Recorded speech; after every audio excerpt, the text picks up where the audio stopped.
Okay, good evening to all of you. तो आज जो हम लोग टॉपिक स्टार्ट करने वाले हैं that is your 15 topic which is magnetism. ठीक है। अच्छा, अगर मैग्नेटिज्म का इंट्रोडक्शन पार्ट देखेंगे तो हम लोग क्या बोलते हैं, the magnetic phenomena is universal in nature. The name magnet is derived from iron ore magnetite Fe3O4 found near the ancient city of Magnesia. Okay. Yes. तो मैग्नेशिया में फाउंड हुआ है, इसलिए बेसिकली उसका नाम हम लोगों ने क्या रखा हुआ है, मैग्नेटाइट। ठीक है। और हम लोग बोलते हैं कि यहाँ पे जो ओर फॉर्म है का एक और एग्जांपल है which is what, lodestone. Okay. तो lodestone is an example of natural magnet. Okay, yes. Now it is a mineral called magnetite. Okay, it contains about 72% of iron. It is heavy and dark gray to black in color. Okay, यानी जो और form में आपको magnet मिलता है natural form में, okay, वो क्या है, that is called as magnetite, is also called as lodestone. Okay, तो ये आप लोगों ने क्या करना है, नोट करके रख देना है। ठीक है। उसके बाद यहाँ पे कुछ एप्लीकेशंस दिए हुए हैं, तो हम लोग बोलते हैं जैसे Archimedes used a very strong lodestone to draw nails from the hulls of enemy ship. ठीक है, ये आप लोगों ने देख लेना है, thereby making them to sink. Okay. When a piece of lodestone is suspended freely, it comes to rest in north-south direction. Okay. Now this is called as what, directive property. ठीक है। तो ये lodestone के लिए नहीं, आप कौन सा भी मैग्नेटिक डायपोल लोगे, जैसे अगर आप लोगों ने बार मैग्नेट लिया और बार मैग्नेट को अगर आपने सस्पेंड किया with the help of thread, ठीक है, तो हम लोग देखते हैं कि बार मैग्नेट का जो नॉर्थ पोल है, ठीक है, वो अप्रोक्सीमेटली आपको नॉर्थ डायरेक्शन दिखाता है, और बार मैग्नेट का जो साउथ पोल है वो आपको क्या दिखाता है, साउथ डायरेक्शन। इस तो उसके पीछे बेसिक रीजन क्या है, तो हम लोग बोलते हैं कि जो अर्थ का मैग्नेटिक फील्ड है, ठीक है, तो वो किस तरह से सिचुएटेड है, तो हम लोग बोलते हैं जहाँ पे अर्थ का ज्योग्राफिक नॉर्थ है, वहां पे अर्थ का मैग्नेटिक साउथ है। ओके, ये हम लोगों ने 11th स्टैंडर्ड में सीखा हुआ है। और जहाँ पे ओके अर्थ का हम लोग बोलते हैं कि ज्योग्राफिक साउथ है, वहां पे हम लोग बोलते हैं अर्थ का क्या है, तो हम लोग बोलते हैं मैग्नेटिक नॉर्थ है। इसलिए हम लोग बोलते हैं जो बार मैग्नेट है वो अर्थ के मैग्नेटिक फील्ड के हिसाब से क्या होता है, एडजस्ट होता है, और वो आपको एक डायरेक्शन देता है। ठीक है? तो हम लोग ऐसे भी बोल सकते हैं कि जो बार मैग्नेट का नॉर्थ पोल है, ठीक है, वो अर्थ के मैग्नेटिक साउथ की तरफ अट्रैक्ट होता है या अलाइन होता है। ठीक है। यस। और बार मैग्नेट का जो साउथ है, ठीक है, वो अर्थ के मैग्नेटिक नॉर्थ की तरफ क्या होता है, अलाइन होता है। तो वो आपको एक बेसिक क्या करता है, नॉर्थ साउथ का डायरेक्शन दे देता है। ठीक है। यस। ये हम लोगों ने 11th स्टैंडर्ड में सीखा हुआ है। एनीवे, हम लोग क्या बोलते हैं, तो ये जो property, this is called as what, directive property. और अगर हम लोगों ने बार मैग्नेट या लोडस्टोन, ओके, उसको अगर हम लोगों ने आयरन फाइलिंग्स में रखा, ठीक है, तो आयरन फाइलिंग्स में रखने के बाद हम लोग बोलते हैं वो जो आयरन फाइलिंग्स है वो उसको क्लिंग हो जाते हैं। This is called as what, attractive property. ठीक है। अब यही दिया हुआ है, the earth behaves as a magnet with magnetic field pointing approximately from geographic south to the north. Okay. Yes, ये अभी हम लोगों ने डिस्कस किया हुआ है। If we cut a bar magnet into two pieces, we find that each piece, however small it may be, it is still a magnetic dipole. Okay, magnetic monopoles do not exist. अब इसका मतलब क्या है, तो पहले तो आपको मैं ये बता देता हूँ कि इलेक्ट्रिक डायपोल जो होता है, इलेक्ट्रिक डायपोल क्या है, ये हम लोगों ने सीखा हुआ है। जैसे हम लोग बोलते हैं अगर एक पॉजिटिव क्यू चार्ज है और उसको हम लोगों ने एक नेगेटिव क्यू चार्ज से क्या किया हुआ है, सेपरेट किया हुआ है। ठीक है, तो हम लोग बोलते हैं लाइन्स ऑफ फोर्स कैसी होती है, फ्रॉम पॉजिटिव टू नेगेटिव। याद है आप लोगों को? ठीक है। ठीक है। और दूसरी बात क्या है कि हम लोग बोलते हैं इसको, हम लोग क्या बोलते हैं, we call it as electric dipole. ठीक है। यस। तो इलेक्ट्रिक डायपोल जो है उसमें हम लोग क्या बोलते हैं कि it is formed by what, two equal and opposite charges which are separated by some distance. और ये जो डिस्टेंस है, ये हम लोग क्या बोलते हैं, इसका वैल्यू क्या है, इट इज 2l। और जो 2l है, ओके, तो उसको हम लोग मेजर कहाँ से करते हैं, तो नेगेटिव से पॉजिटिव की तरफ करते हैं। ये आप लोगों को ध्यान में रखना है। यानी जो हम लोग बोलते हैं वेक्टर 2l है। यस। तो यहाँ पे हम लोग जो इलेक्ट्रिक डायपोल मोमेंट देते हैं तो वो कैसे देते हैं, vector p is equal to what, q dot 12। ये ध्यान में रखना है, ये नेगेटिव से पॉजिटिव की तरफ क्या है, ओके, 12 डायरेक्टेड है। ठीक है। और वही डायरेक्शन में हम लोग बोलते हैं इलेक्ट्रिक डायपोल मोमेंट रहता है। ठीक है। सिमिलरली हम लोग बोलते हैं मैग्नेटिक डायपोल मोमेंट भी रहता है। ओके। मैग्नेटिक डायपोल मोमेंट हम लोग क्या करेंगे, आगे देखेंगे। अभी फिलहाल मैं सिर्फ इतना बोलना चाहता हूँ कि अगर हम लोग एक बार मैग्नेट लेते हैं, लेट अस से, पहली बात ये उसका नॉर्थ है और ये इसका साउथ है। ठीक है। अब हम लोग बोलेंगे जो लाइंस ऑफ फोर्स है, तो अभी जैसे इलेक्ट्रिक लाइंस ऑफ फोर्स है वैसे ही मैग्नेटिक लाइंस ऑफ फोर्स है।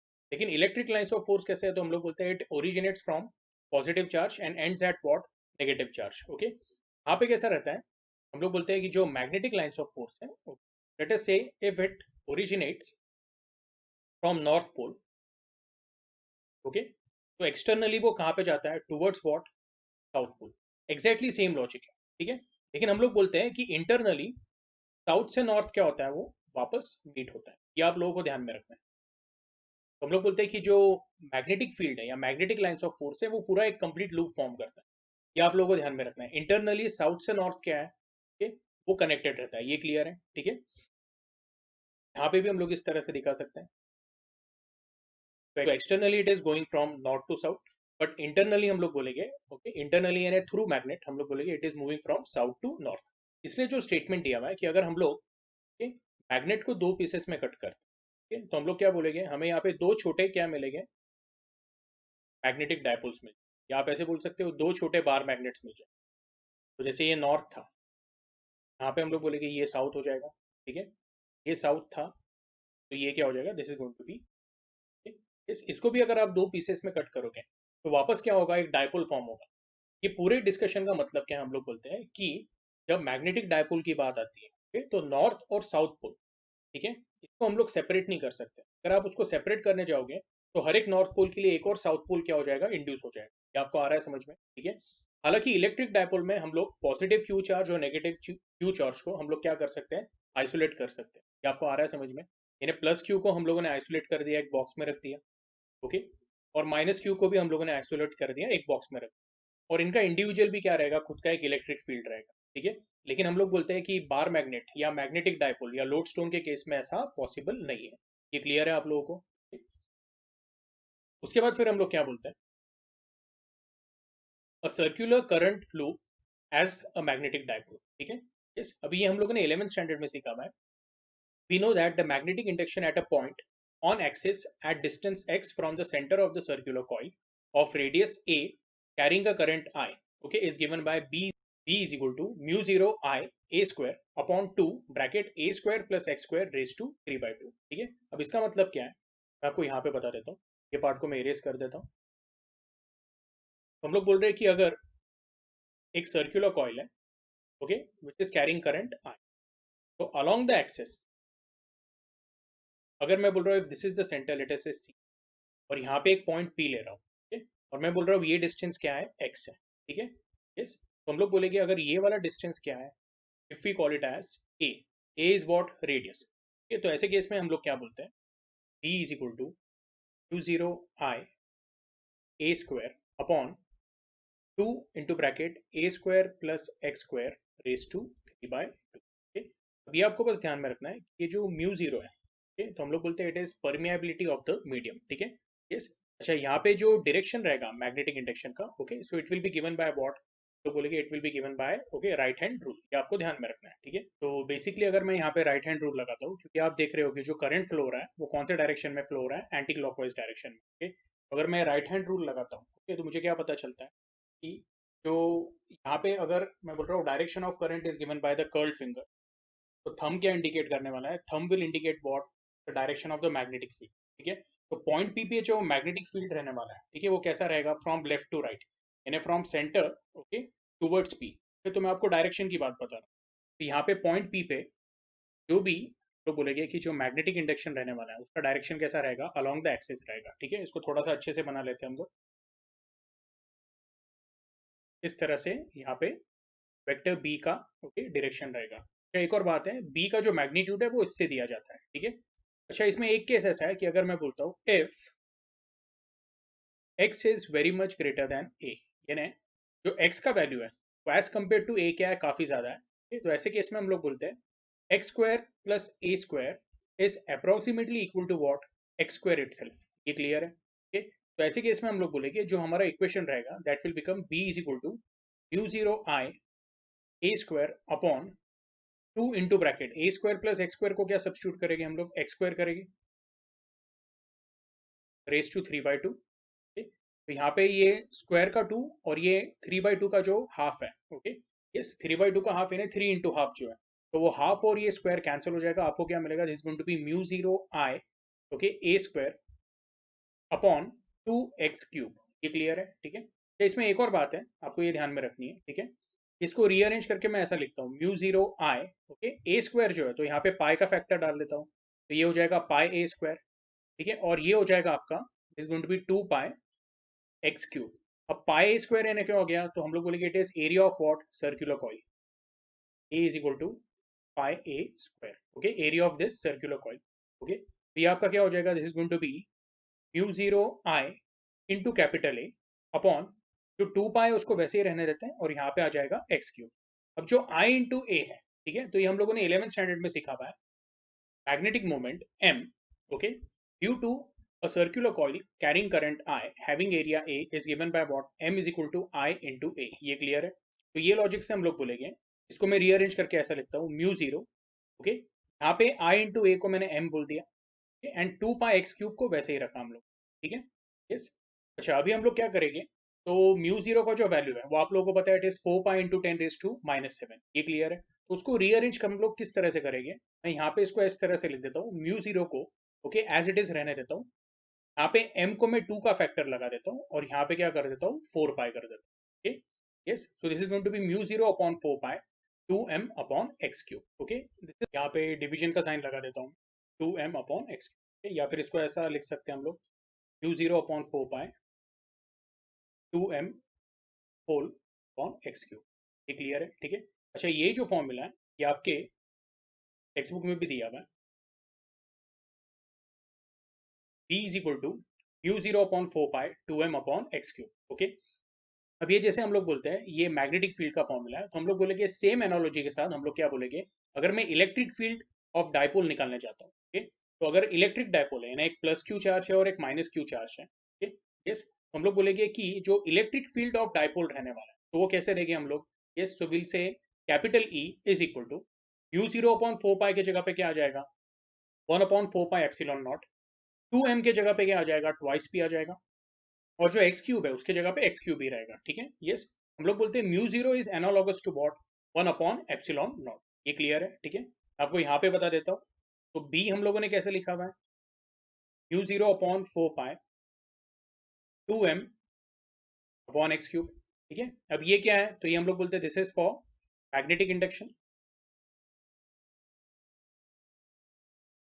तो अगर मैं इलेक्ट्रिक फील्ड में सेम एनालॉजी यूज करता हूँ तो मैं बोलूंगा मैग्नेटिक इंडक्शन को, जो एनालॉगस क्वांटिटी है इलेक्ट्रिक फील्ड में उसको हम लोग बोलते हैं इलेक्ट्रिक इंटेंसिटी। तो जो इलेक्ट्रिक इंटेंसिटी रहेगा that will be given by E is equal to mu zero upon 4 pi के जगह पे मैं लिख देता हूँ 1/4 pi epsilon not, okay, 2m के जगह पे आ जाएगा twice P upon X cube, ठीक है। ये फॉर्मूला भी आप लोगों को क्या है ध्यान में रखना है, ठीक है, यस, आई होप ये क्लियर है। अब आपके टेक्स्ट बुक में भी वही दिया हुआ है, ओके, अगर आप यहाँ पे देखोगे, magnetic dipole moment m is analogous to electrostatic dipole moment p and magnetic field is analogous to electrostatic field, okay, जैसे मैंने आपको यहाँ पे एक्सप्लेन किया हुआ है, ओके।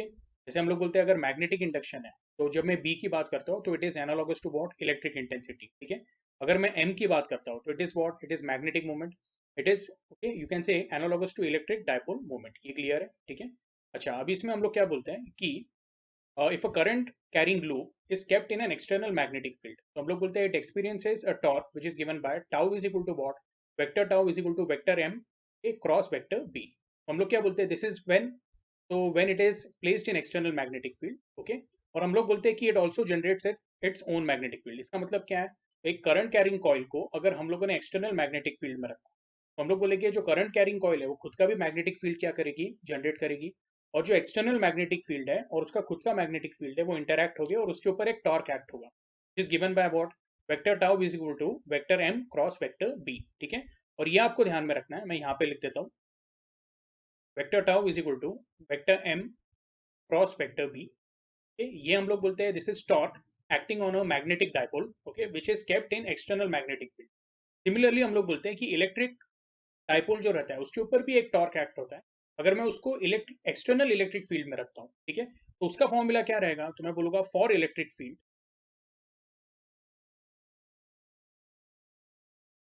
इसकी जो एनालॉजी रहेगी वो रहेगी tau is equal to what, तो m के जगह पे क्या आ जाएगा, वेक्टर p आ जाएगा, और वेक्टर b के जगह पे क्या आ जाएगा, वेक्टर e आ जाएगा, ये क्लियर है आप लोगों को, ओके, यस, ये आपको बस ध्यान में रखना है, ओके। अच्छा, इसके बाद हम लोग क्या करेंगे, will see the concept magnetic dipole moment of a revolving electron. तो हम लोग बोलते हैं an atom consists of a positively charged heavy nucleus around which negatively charged electrons are revolving in circular orbit, ठीक है, यस।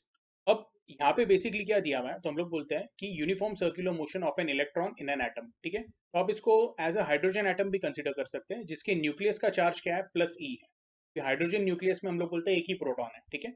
और उसका जो s ऑर्बिटल है, उसमें एक इलेक्ट्रॉन क्या कर रहा है, रिवॉल्व कर रहा है। ये क्लियर है? ओके, हम लोग क्या बोलेंगे, the circular orbit of electrons produce an orbital magnetic moment.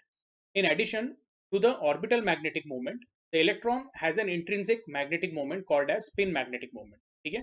However, it does not mean that electron is spinning. ठीक है? ये भी हम लोग डिस्कस करेंगे. The electron is an elementary particle and it does not have an axis to spin around like a top or earth. ठीक है?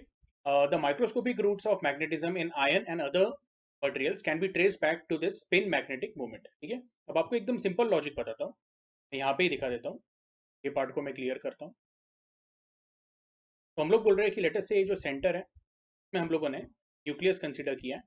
यहाँ पे पॉजिटिव चार्ज है प्लस ई, और इसके आजू बाजू क्या कर रहा हूँ मैं, एक इलेक्ट्रॉन दिखा देता हूँ like this, moving in circular orbit. ठीक है, इसको थोड़ा और अच्छे से बना लेते हैं. तो हम लोग बोल रहे हैं जो इलेक्ट्रॉन है,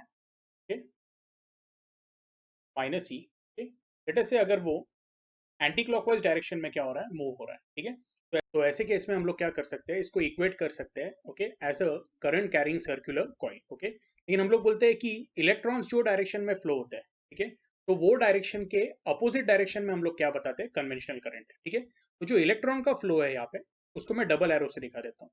ये आपका क्या हुआ बेसिकली, तो जो इलेक्ट्रॉन करंट है, ये आपको आ रहा है समझ में. तो इलेक्ट्रॉन करंट अगर हम लोग बोल रहे हैं if it is in anti clockwise direction, तो हम लोग बोलेंगे जो कन्वेंशनल करंट है आए, वो किस में रहेगा, it will be in clockwise direction. तो कन्वेंशनल करंट को मैं क्या करता हूँ, ये एरो से दिखा देता हूँ लाइक दिस. तो अभी ये जो एरो है वो क्या इंडिकेट कर रहा है कि जो यहाँ पे कन्वेंशनल करंट फॉर्म होगा वो कौन से डायरेक्शन में रहने वाला है, क्लॉकवाइज डायरेक्शन. ठीक है, तो अभी हम लोग क्या करेंगे, राइट हैंड रूल लगाएंगे. राइट हैंड रूल में अगर मैं क्लॉकवाइज डायरेक्शन दिखाता हूँ, ओके, यस, तो जो सर्कुलर करंट कैरिंग कॉइल है उसका जो मैग्नेटिक मोमेंट रहेगा वो कहाँ पे रहेगा, डाउनवर्ड डायरेक्शन में रहेगा. ठीक है, तो ये लॉजिक से मैं बोलूंगा कि यहाँ पे जो ऑर्बिटल मैग्नेटिक मोमेंट रहने वाला है, ओके, तो वो हम लोग राइट हैंड रूल यूज करके ही, ओके, उसका डायरेक्शन निकालेंगे. और वो डायरेक्शन कैसा रहेगा, तो हम लोग बोल रहे हैं इलेक्ट्रॉन्स जो है वो एंटी क्लॉकवाइज डायरेक्शन में, तो कन्वेंशनल करंट कैसा फ्लो होगा, क्लॉकवाइज डायरेक्शन. तो ऐसे केस में मैं बोलूंगा कि यहाँ पे जो ऑर्बिटल मैग्नेटिक मोमेंट रहने वाला है वो नीचे की तरफ रहेगा लाइक दिस. तो मैं इस तरह से नीचे की तरफ दिखा, late us say this is your orbital magnetic moment. ये क्लियर है? ठीक है, अच्छा, इसमें बस आपको एक बात ध्यान में रखनी है. ठीक है, कि अगर मैं बोलता हूँ let v be the linear speed of moving electron या रिवॉल्विंग इलेक्ट्रॉन, ओके, तो हम लोग बोलते हैं जो उसका टेंजेंशियल स्पीड रहेगा, इस तरह से दिखा देता हूँ मैं. ओके, एज्यूम करते हैं ये टेंजेंशियल स्पीड है, okay? या टेंजेंशियल वेलोसिटी, तो इसका जो मैग्नीट्यूड रहेगा v, that will be given by what. तो अगर मैं बोलता हूँ कि न्यूक्लियस के सेंटर से अगर मैं बोलता हूँ जो इलेक्ट्रॉन का डिस्टेंस है, जो रेडियस ऑफ ऑर्बिट है, उसको आर बोला है, तो हम लोग बोलेंगे v क्या रहेगा, it will B 2 πr upon T, बराबर है. ठीक है, यस, लेकिन हम लोग क्या बोलेंगे यहाँ पे, इसको रीअरेंज करके मैं ऐसा बोल सकता हूँ, t is equal to what, it is going to be 2 πr upon v. Let us say this is our equation number 1. अब यहाँ पे t क्या है, तो time required by electron to move one complete round around the orbit. ये clear है? ठीक है, अच्छा, हम लोग बोलते हैं कि जब कोई चार्ज फ्लो होता है, ओके, तो rate of flow of charge हम लोग क्या बोलते हैं, it is nothing but current. तो हम लोग बोलेंगे यहाँ पे जो करंट आई रहने वाला है उसका मैग्नीट्यूड क्या रहेगा. ओके, यस, अब मैं बोलूंगा आई और आई ई दोनों का मैग्नीट्यूड सेम है, तो मैं बोलूंगा जो चार्ज फ्लो हो रहा है उसका मैग्नीट्यूड क्या है, इट इज ई, अपॉन जो पूरा टाइम लग रहा है. एक कंटिन्यूस हम लोग बोलते हैं कि जब वो मूव हो रहा है तो एक सर्कुलर मोशन को उसको जो टाइम लगेगा वो क्या रहने वाला है, capital T. But capital T का वैल्यू क्या मिला है हमें, okay? तो हम लोग वो सब्स्टिट्यूट कर देते हैं. अभी यहाँ पे मैं वापस बता रहा हूँ, हम लोग सिर्फ मैग्नीट्यूड की बात कर रहे हैं. ठीक है, और ना आप बोलोगे सर आप यहाँ पे कन्वेंशनल करंट जो है वो प्लस ई अपॉन टी लो. ठीक है, मैं फिलहाल क्या कर रहा हूँ, सिर्फ मैग्नीट्यूड की बात कर रहा हूँ. तो ई अपॉन टी, टी का वैल्यू क्या है वो सब्स्टिट्यूट कर देते हैं, तो वो हो जाएगा 2 πr upon V, that is going to be what, E into V upon 2 πr. ठीक है, let us say this is your equation number 2. अब थोड़ी देर पहले ही मैंने आपको बताया था कि जो एक सर्कुलर लूप है which is carrying current I, okay, उसका मैग्नेटिक मोमेंट किससे देते हैं हम लोग, we say magnetic moment of such loop, circular current carrying loop is given by what, I into A. तो हम लोग बोलेंगे यहाँ पे जो ऑर्बिटल मैग्नेटिक मोमेंट रहेगा उसको मैं एमओ बोल देता हूँ. orbital magnetic moment due to revolving electron. Okay, that will be I into A, which is going to be what? I का वैल्यू क्या है? EV upon 2 pi r into A अगर मैं ले लेता हूँ तो वो हो जाएगा एरिया ऑफ व्हाट? तो आप बोलोगे यहाँ पे ऑर्बिट एरिया क्या रहने वाला है? It is going to be pi R square, circular orbit है, तो इसमें से कॉमन टर्म्स कैंसिल हो जाएगी और आपके पास क्या रहेगा? हम लोग बोलेंगे this is going to be E V R upon, ठीक है, ये क्लियर है? तो मैं यहाँ पे इस तरह से लिख देता हूँ MO is equal to E V R upon 2। अब हम लोग बोल रहे हैं कि अगर कोई इलेक्ट्रॉन मूव हो रहा है, ठीक है, यस, तो electron is moving about what? Axis, ठीक है, तो यहाँ पे हम लोग बोलेंगे एक और टर्म रहेगा जिसको हम लोग बोलते हैं एंगुलर मोमेंटम। ओके, जब कोई बॉडी ओके रोटेट करती है या कोई बॉडी रिवॉल्व कर रही है, ठीक है, तो वहां पे एक टर्म आता है okay about the axis which is called as what? Angular momentum. तो उसके लिए हम लोग क्या करते हैं? इसको थोड़ा सा रीअरेंज करते हैं। ओके, अब यहाँ पे मैं क्या कर देता हूँ? Will write M naught is equal to E into M V R upon twice M. Okay, M क्या है? तो हम लोग बोलेंगे मास ऑफ इलेक्ट्रॉन, चाहिए तो मैं उसको ई लगा देता हूँ। ओके,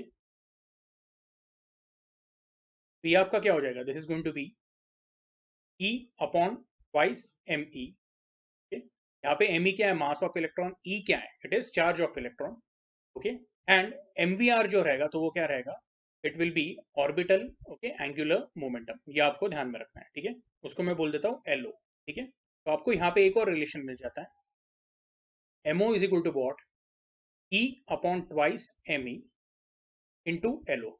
ये हुआ स्केलर फॉर्म, ठीक है, आपके टेक्स्ट बुक में भी देख लेते हैं एक बार। तो टेक्स्ट बुक में भी वही बोला हुआ है कि जो आपका ऑर्बिटल मैग्नेटिक मोमेंट आता है वो क्या आता है आपका? Orbital magnetic moment is E V R upon 2। इसको ही रीअरेंज किया तो आपको क्या मिल रहा है? MO is equal to what? E upon twice M E into L naught. Okay, where L naught is what? Angular momentum of electron revolving around the nucleus, ठीक है, यस। अब अगर इसका मैं वेक्टर फॉर्म देखता हूँ, okay? वेक्टर फॉर्म की जब बात करेंगे हम लोग तो मैं बोलूंगा कि जो एंगुलर मोमेंटम है, एंगुलर मोमेंटम का डायरेक्शन भी किससे दिया जाता है? Right hand rule. लेकिन हम लोग बोलते हैं कि जो एंगुलर मोमेंटम है उसमें हम लोगों को इलेक्ट्रॉन का एक्चुअल डायरेक्शन कंसिडर करना है, क्योंकि angular momentum does not depends on what? Charge of electron, it depends on mass of the electron. और वो जो मास ऑफ इलेक्ट्रॉन है वो कौन से डायरेक्शन में मूव कर रहा है? Anti clockwise direction. तो अगर मैं वहां पे राइट हैंड रूल लगाता हूँ, ये बात ध्यान में रखना, अगर कोई body okay it is revolving about an axis, okay, तो उसका जो एंगुलर मोमेंटम है it is given by what? Again right hand rule. Okay, अब यहाँ पे हम लोग बोल रहे हैं जो mass of the body it is moving in what? Anti clockwise direction.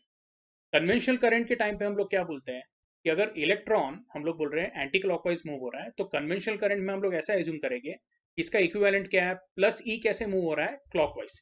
इसलिए हम लोगों ने एम नॉट का डायरेक्शन कैसा निकाला है? तो डाउनवर्ड डायरेक्शन। लेकिन जब एंगुलर मोमेंटम की बात आएगी तो हम लोग क्या करेंगे? जो एक्चुअली इलेक्ट्रॉन फ्लो हो रहा है, ओके, यस, तो इलेक्ट्रॉन कैसे फ्लो हो रहा है? It is flowing in anti clockwise direction, वो कंसिडर करना है। तो हम लोग बोलेंगे अ मास ऑफ इलेक्ट्रॉन, जो छोटा वाला एम ही है, ओके, उसको एज अ पार्टिकल अगर मैं कंसिडर कर रहा हूँ तो it is moving in anti clockwise direction. तो बाय राइट हैंड रूल जो एंगुलर मोमेंटम रहेगा वो कैसा रहेगा? It will B vertically upwards. Okay, तो वो लॉजिक से मैं यहाँ पे बता देता हूँ एल नॉट कैसा रहेगा। चाहिए तो हम लोग एक अलग कलर यूज कर लेते हैं, रेड कलर से दिखा देता हूँ। okay? तो जो एल नॉट का डायरेक्शन रहेगा वो ऊपर की तरफ रहेगा, ये क्लियर है? फाइन। तो अभी हम लोग बोल रहे हैं कि वेक्टर फॉर्म में ये कैसा आएगा? तो M naught, vector M naught will be equal to okay E upon twice M E. Okay, L naught, इसको भी वेक्टर साइन लगा देते हैं, लेकिन हम लोग बोलते हैं ये क्या है? दोनों अपोजिट डायरेक्शन में, तो यहाँ पे क्या आ जाएगा? एक माइनस साइन आ जाएगा, ये क्लियर है? ओके, तो ये क्या हुआ आपका? This is the relation. हम लोग बोलेंगे in vector form okay magnetic या orbital magnetic moment is given by minus e upon two m E okay into the angular momentum of electron, okay, या angular momentum of revolving electron, ये clear है? The negative sign indicates that orbital angular momentum of electron is opposite in the direction to the orbital magnetic moment, okay? अच्छा, इसमें एक और important बात है, हम लोग बोलते हैं कि ये जो रेशियो है वो बहुत इंपॉर्टेंट है, ओके? अगर मैं सिर्फ इसका मैग्नीट्यूड कंसिडर करता हूँ, ओके, तो मैं बोलूंगा एलओ को अगर हम लोगों ने एलएचएस पे ले लिया तो आपको क्या मिलेगा? M naught upon L O नहीं, सॉरी, एल नॉट रहेगा, ओके, तो मैं बोलूंगा M naught upon L naught, तो वो क्या रहेगा? that will be called as gyromagnetic ratio, and gyromagnetic ratio m naught upon l naught is equal to what? E upon twice me is what? Constant, ये आपको ध्यान में रखना है। तो कायरोमैग्नेटिक रेशियो क्या है ये भी ध्यान में रखो। The ratio of magnetic dipole moment with the angular momentum of the revolving electron is called as gyromagnetic ratio. इसका जो value it comes to be what 8.8 into 10 coulomb per KG. ये आप निकाल सकते हो कैसे? चार्ज ऑफ इलेक्ट्रॉन आप substitute करो 1.6 इंटू 10 - 19 कूलम, और मास ऑफ इलेक्ट्रॉन जो है दैट इज 9.11 इंटू 10 - 31 केजी, वो सब्स्टिट्यूट करो। आपका जो आंसर आएगा वो आपको यही आएगा। It is going to be what 8.8 into 10 coulomb per KG. Okay, ये वैल्यू भी आप लोगों ने ध्यान में रखना है। ओके, अब इसके बाद हम लोग बोलते हैं कि ऑर्बिटल मैग्नेटिक मोमेंट के साथ एक और मैग्नेटिक मोमेंट रहता है that is called as spin magnetic moment. हालांकि हम लोग बोलते हैं कि इलेक्ट्रॉन अपने एक्सिस के अबाउट स्पिन नहीं हो रहा है। ये जो हम लोगों ने पहले पैराग्राफ रीड किया था वो इसलिए किया था, मुझे ये बताना था कि electron okay around the orbit तो मूव हो रहा है, लेकिन हम लोग बोलते हैं उसका ऑर्बिटल मैग्नेटिक मोमेंट के अलावा एक और मैग्नेटिक मोमेंट रहता है जिसको हम लोग बोलते हैं स्पिन मैग्नेटिक मोमेंट। अब वो स्पिन मैग्नेटिक मोमेंट प्रेजेंट है, लेकिन यहाँ पे फिनोमिना ऐसा है कि रियल में इलेक्ट्रॉन स्पिन नहीं हो रहा है अबाउट एनी एक्सिस। ओके, ये क्लियर है? okay? क्यों होता है ऐसा? ओके, वो अभी हम लोगों को इंपॉर्टेंट नहीं है, वो हमें देखना नहीं है। ठीक है, बस आपको इतना ध्यान में रखना है कि जो एक electron orbital magnetic moment contribute करता है, उसका एक और मैग्नेटिक मोमेंट रहता है जिसको हम लोग बोलते हैं स्पिन मैग्नेटिक मोमेंट। तो हम लोग बोलेंगे कि ओवरऑल आप ऐसा बोल सकते हो कि जो एक इलेक्ट्रॉन है की तरफ से ऑर्बिटल मैग्नेटिक मोमेंट भी कंट्रीब्यूट होता है एंड स्पिन मैग्नेटिक मोमेंट भी कंट्रीब्यूट। ये क्लियर है? ठीक है, yes. Anyway, will move to the next paragraph. तो जो अगला कंसेप्ट है that is magnetization and magnetic intensity. We have seen that a circulating electron in an atom has a magnetic moment. Okay, yes, उसमें दोनों orbital magnetic moment भी और spin magnetic moment, ये आपको ध्यान में रखना है। Now in a bulk material these moments add up vertically and they can give a net magnetic moment which is non zero। ठीक है, अब हम लोग बोलेंगे ये जो स्टेटमेंट दिया हुआ है तो इन बल्क मटेरियल, तो हम लोग क्या बोलते हैं कि ये जो बल्क मटेरियल है उसको आप एटॉमिक लेवल पे भी कंसीडर कर सकते हैं। ठीक है, हम लोग बोलेंगे पहला जो लेवल रहेगा वो आपका एटम लेवल रहेगा, दूसरा जो रहेगा वो डोमेन लेवल रहेगा। ओके, तीसरा एज अ होल हम लोग जब सब्सटेंस की बात करते हैं। ठीक है, तो ये आगे देखेंगे हम लोग। एनीवे, हम लोग क्या बोलते हैं, the net magnetic dipole moment per unit volume is called as magnetization mz of a sample. ये क्लियर है? Okay, magnetization is equal to net magnetic moment upon volume, mz vector mz is equal to m net upon volume. ये clear है? Okay, now magnetization is a vector quantity having unit ampere per meter। Okay, अब ये logic कैसा है? तो हम लोग बोलते हैं कि जो मैग्नेटिक मोमेंट है तो उसको हम लोग क्या बोलते हैं, it is I into A. तो इसका ऐसा यूनिट क्या हो जाएगा? ठीक है, अगर मैं बोलूँगा इसका ऐसा यूनिट देखा तो इट विल बी एम्पियर, यानी जो करंट है उसका ऐसा यूनिट क्या रहेगा, एम्पियर, और जो एरिया है उसका यूनिट क्या रहने वाला है, it is going to be metre square. तो जब मैं मैग्नेटाइजेशन की बात करता हूँ it is M upon V, तो इसका जो यूनिट रहेगा वो रहेगा ampere metre square upon volume. Volume का ऐसा यूनिट क्या होता है, मीटर क्यूब। तो metre square and metre cube में कैंसिल होके बचेगा क्या, फिर से एम्पियर पर मीटर। ये क्लियर है? तो इस तरह से हम लोग बोलते हैं कि जो ऐसा यूनिट ऑफ mz है in a magnetization that is what ampere per metre. ठीक है, और अगर आप इसका डायमेंशन निकालोगे तो डायमेंशन क्या आएगा, तो एम्पियर पर मीटर में हम लोग बोलेंगे it will B I1 and L-1। Okay, कुछ बुक्स में I1 की जगह पे A1 दिया रहेगा। ओके, A1 L-1, ये क्लियर है? बाकी M0 एंड T0 रहेगा। ओके, तो this is L-1 M0 T0 I1। Okay, now complete alignment of atomic dipole moment is called as saturation of a sample।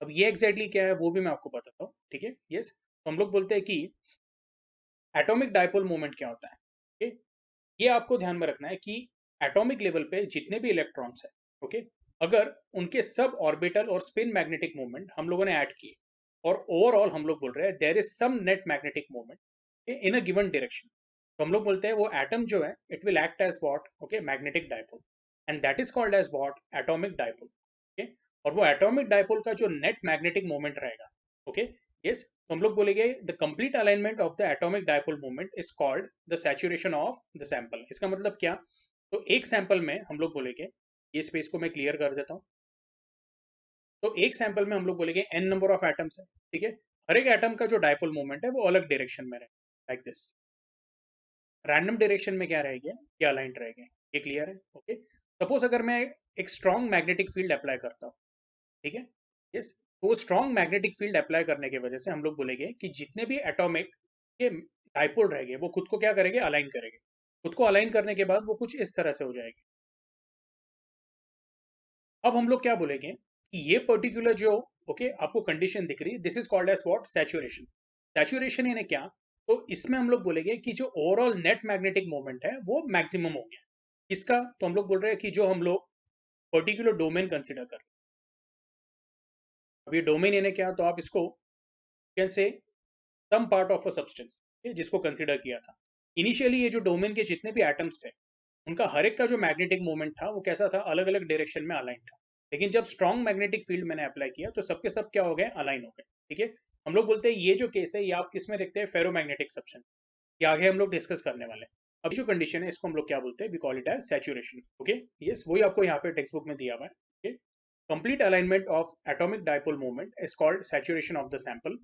In 1895, Pierre Curie discovered experimentally that the magnetization of a paramagnetic sample is directly proportional to external magnetic field and inversely proportional to the absolute temperature. Okay, यानी basically क्या हम लोग बोलते हैं? जो magnetization of a paramagnetic substance है। अब तीन टाइप के हम लोग बोलते हैं सब्सटेंस है, यानी जो क्लासिफिकेशन है उसको हम लोग बोलते हैं डायमैग्नेटिक। जो आपको सिलेबस में वो मैं बता रहा हूँ। Okay, diamagnetic. उसके बाद हम लोग बोलते हैं पैरामैग्नेटिक। और हम लोग बोलते हैं थर्ड वाला क्या? It is ferromagnetic. Ferromagnetic substances जो है उसके परमानेंट मैग्नेट बनते हैं। ठीक है। लेकिन अभी जो हम लोग बात कर रहे हो पैरामैग्नेटिक सब्सटेंस की बात कर रहे हो। ओके, तो in case of paramagnetic sample हम लोग बोलते हैं the magnetization is directly proportional to what? External magnetic field. ये आपको ध्यान में रखना है। And it is inversely proportional to what? The absolute temperature of the substance और ऑफ द डोमेन। तो डोमेन क्या? डोमेन यानी क्या? तो जो हम लोग वो पर्टिकुलर सब्सटेंस का पार्ट कंसिडर कर रहे हैं।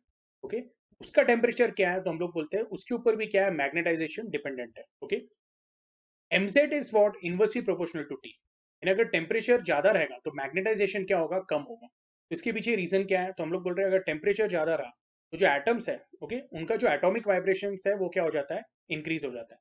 उसके वजह से हम लोग बोलते हैं जो अलाइनमेंट है वो क्या हो जाएगा? डिस्टर्ब हो जाएगा। आप अगर मैग्नेट को हीट करोगे, यस, तो हम लोग बोलते हैं देखो कोई भी पर्टिकुलर मैग्नेट रहता है, उसको अगर आपने हैमर से हिट किया या उसको ड्रॉप किया, तो भी हम लोग क्या बोलते हैं कि उसका जो जितने भी एटॉमिक मैग्नेटिक डायपोल्स हैं वो क्या हो जाते हैं? डिसअलाइन होते हैं। तो उसका मैग्नेटिक प्रॉपर्टी कम हो जाता है। और दूसरा मेथड क्या है? तो अगर आप उसको हीट करोगे तो हीटिंग के साथ क्या होता है? तो हम लोग बोलते हैं एटम्स जो है तो उनका थर्मल वाइब्रेशन बढ़ जाता है। इसकी वजह से हम लोग बोलते हैं ये जो अलाइनमेंट है वो अलाइनमेंट क्या हो जाता है? डिस्टर्ब हो जाता है।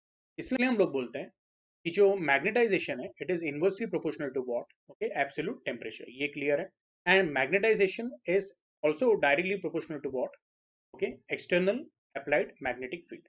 लेकिन एक बात ध्यान में रखना है, ये मैग्नेटाइजेशन का क्या रहता है? एक सैचुरेशन लेवल रहता है। तो हम लोग बोलते हैं mz is proportional to what? p external upon capital T। mz will be equal to what? ये प्रोपोर्शनलिटी साइन निकाल दिया तो यहाँ पे c आ जाएगा। c यानी क्या रहता है? तो हम लोग बोलते हैं it is called as Curie's constant. आपके टेक्स्ट बुक में भी दिया हुआ है। mz is equal to what? Capital C into b external upon capital T. Okay, this is called as what? Curie's law, and capital C is called as Curie's constant. Okay, the magnetization of ferromagnetic materials such as iron can be studied with the arrangement called toroid with an iron core as shown in the figure. ठीक है।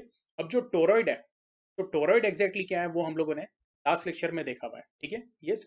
इसमें क्या बोला हुआ है? The material is formed into a thin toroidal core of circular cross section. A toroidal coil having n turns per unit length is wrapped around the core and carries a current I. The coil is long solenoid bent into a circle. Okay, अब पहले तो आपको मैं ये बता देता हूँ कि यहाँ पे ये जो डायग्राम दिया हुआ है वो टोरॉइडल कॉइल का दिया हुआ है या टोरॉइड का दिया हुआ है।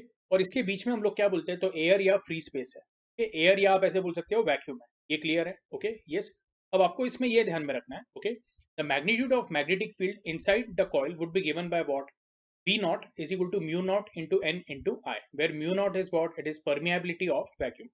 अब ये जो B naught है तो वो बेसिकली क्या है? हम लोग बोलेंगे कि ये जो बीच का पार्ट है अगर इसमें सिर्फ वैक्यूम है या एयर है, तो यहाँ पे जो मैग्नेटिक फील्ड रहेगा सेंटर पे, उसका वैल्यू क्या रहने वाला है? It is going to be B naught is equal to mu 0 into n into I। ये हम लोगों ने लास्ट टॉपिक में भी देखा हुआ है। अगर आप पहली बात तो आप ये देखो कि ये हमारा सोलेनॉइड का डायग्राम था, और हम लोगों ने लास्ट टॉपिक में भी सीखा था कि अगर हम लोग एक लॉन्ग सोलेनॉइड लेते हैं और उसको एक सर्कुलर लूप में हम लोग क्या करते हैं? कन्वर्ट करते हैं, तो आपको जो कॉइल मिलता है that is called as toroid coil. जैसे आप ये देख सकते हो, तो magnetic induction along the axis of toroid coil, और मैंने आपको ये भी बोला था। यस, इसमें हम लोग क्या बोलेंगे? कि जो आपका b का वैल्यू आता है, it comes to be what, mu zero into capital N into I upon 2 pi R. Capital N यानी क्या था, तो टोटल नंबर ऑफ टर्न्स था कॉपर वाइंडिंग्स का, लेकिन total number of turns n upon two pi R, okay, that is called as what, number of turns per unit length. उसको हम लोग क्या बोलते हैं, स्मॉल n बोलते हैं। ओके, तो आपका बेसिकली जो फॉर्मूला बन जाता है वो क्या बन जाता है, capital B is equal to what, mu zero into n into I. ठीक है, सेम फॉर्मूला हम लोग बोलते हैं, आपके टेक्स्ट बुक में यहाँ भी दिया हुआ है। तो P not is equal to what, mu not into N into I. ठीक है, यस, ये समझ में आया आपको। तो ये फॉर्मूला आपका जो पिछला वाला हम लोगों ने टॉपिक देखा है उसमें से ही उन्होंने लिया हुआ है, ये क्लियर है? ठीक है, यस।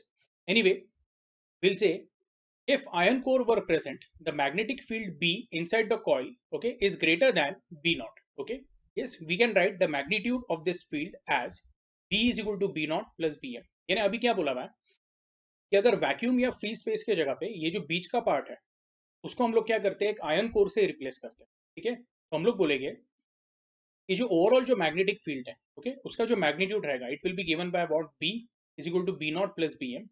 नाउ बी नॉट तो आपको पता है कि in the absence of field, जो हम लोग बोलते हैं जो अंदर का मैग्नेटिक फील्ड है उसका वैल्यू क्या है। ठीक है, लेकिन बी एम क्या है, तो हम लोग बोलते हैं B M is the magnetic field contributed by the iron core। It turns out that this additional field Bm is directly proportional to the magnetization Mz of the iron core।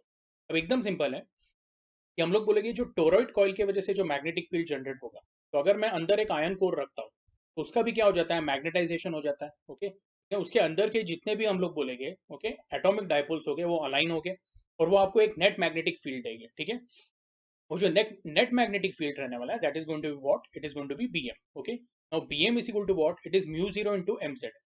Okay, ये आपको ध्यान में रखना है। Now Mz क्या है, तो हम लोग बोलते हैं इट इज मैग्नेटाइजेशन। ओके, अच्छा, अब यहाँ पे एक और नया कंसेप्ट है जो आपको समझना है, which is called as what, magnetic intensity. Okay, so what exactly is magnetic intensity? Magnetic intensity is quantity used in describing magnetic phenomena in terms of their magnetic fields. The strength of magnetic field at a point can be given in terms of a vector quantity called as magnetic intensity. ठीक है? Yes. तो basically magnetic intensity का relation क्या दिया हुआ है? Okay? तो हम लोग बोलते हैं in absence of, you can say, जो आयन कोर है अगर उसको हम लोग कंसिडर नहीं कर रहे हैं, तो जो बी नॉट है उसका वैल्यू क्या रहेगा, म्यू जीरो इंटू एच। तो आप बोलोगे सर ऊपर के इक्वेशन में क्या था, B naught was equal to what, mu zero into N into Y. अब यहाँ पे स्मॉल एन क्या है, तो number of turns per unit length, यानी कैपिटल एन अपॉन 2 पाया। ये आप लोगों को ध्यान में रखना है। तो अगर मैं ये इक्वेशन और इसको अगर कंपेयर करूँ, म्यू जीरो एच और म्यू जीरो एन आई को, तो मैं बोलूंगा आपका जो एच का वैल्यू है, it is what, N into I. Okay, तो हम लोग बोलेंगे H is equal to what, N into I, and it has same dimension as that of mz। अब मैग्नेटाइजेशन का यूनिट क्या है, it is ampere per metre. अगर आप यहाँ पे देखोगे h is equal to what, N into I, तो n क्या है, number of turns per unit length. तो n का यूनिट क्या रहेगा, पर मीटर, और i का यूनिट क्या है, एम्पियर।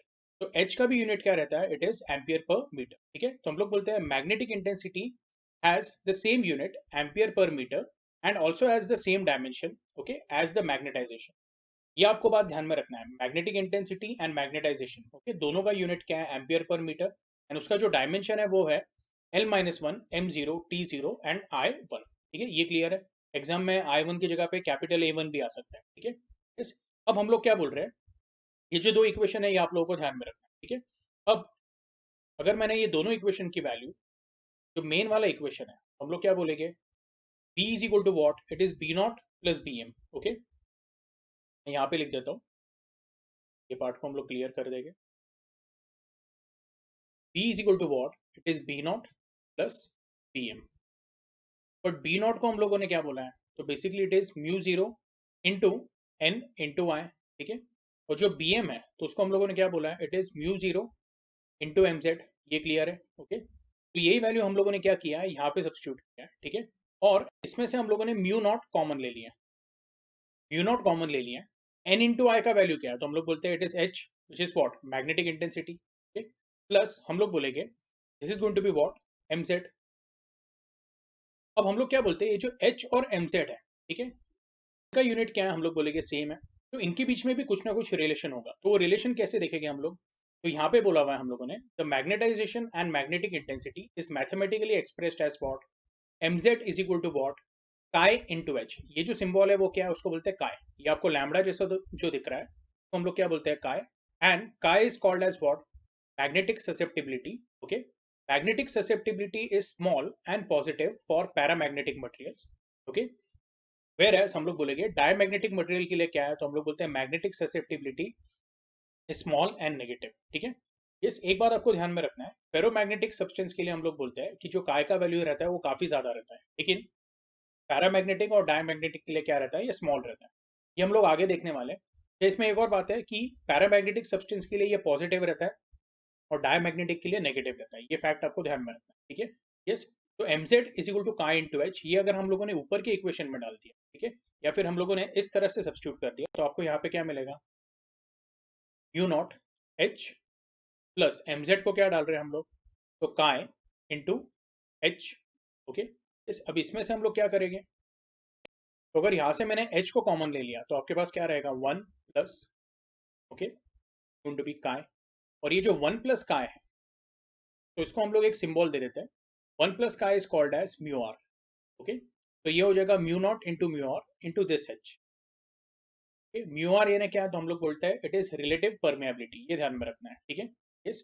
तो we say V is equal to mu not into mu R into H, and mu not into mu R is equal to what, mu. अभी आप बोलोगे सर ये mu R into mu naught क्या है, तो हम लोग बोलेंगे जैसे हम लोग बोलते हैं एप्सिलॉन क्या रहता है, एप्सिलॉन नॉट इंटू के. तो एप्सिलॉन नॉट यानी क्या है, it is permittivity of free space, और के क्या होता है, तो हम लोग बोलते हैं इट इज डाइलेक्ट्रिक कांस्टेंट. वैसे ही म्यू आर जो है वो हम लोग क्या बोलते हैं, इट इज रिलेटिव परमेबिलिटी. ये आपको आ रहा है समझ में, म्यू आर बेसिकली क्या है, it is equal to one plus chi, और आपको जो ओवरऑल रिलेशन मिलता है वो क्या मिलता है, B is equal to mu into H, और you can say B is equal to mu not into bracket one plus chi into H, और you can say B is equal to mu into mu R into H. I hope आपको ये clear है. ठीक है, yes. Now please keep this in mind, हम लोग बोलते हैं mu r which is equal to 1 plus chi is a dimensionless quantity called the relative magnetic permeability of the substance. Okay, yes, mu is equal to mu into mu naught into mu r, which is equal to what, mu naught into bracket 1 plus chi. Chi is what, again it is magnetic susceptibility. Magnetic susceptibility जो है वो भी क्या रहेगा, हम लोग बोलेंगे it is unitless as well as dimensionless. ठीक है, यहाँ तक क्लियर है आप लोगों को. okay? तो बेसिकली आई होप आपको ये समझ में आ गया है. Okay, the concept of magnetization and magnetic intensity. ठीक है, यस. एनीवे, यस, आज जो भी हम लोगों ने पढ़ा है वो आप लोगों ने क्या करना है, अच्छे से रिवाइज करना है. उसमें अगर कुछ डाउट आया तो प्लीज़, मैं हर बार बोलता हूँ, आप लोगों ने ग्रुप पे पूछना है. ठीक है, प्लीज़ ये लेक्चर देखा करो. ओके, ये आप लोगों के लिए क्या रहेगा, बहुत बेनिफिशियल रहेगा. ठीक है, एनीवे, जो नेक्स्ट लेक्चर रहने वाला है उसमें टॉपिक क्या हो जाएगा, कंप्लीट हो जाएगा, and then will start with the next topic. Okay, yes, next topic मेरे ख्याल से इलेक्ट्रोमैग्नेटिक इंडक्शन है. ठीक है, यस, तो उससे हम लोग क्या करेंगे, we are going to start that. Okay, anyway, yes, आज के लिए हम लोग क्या करते हैं, यहाँ पे स्टॉप करते हैं.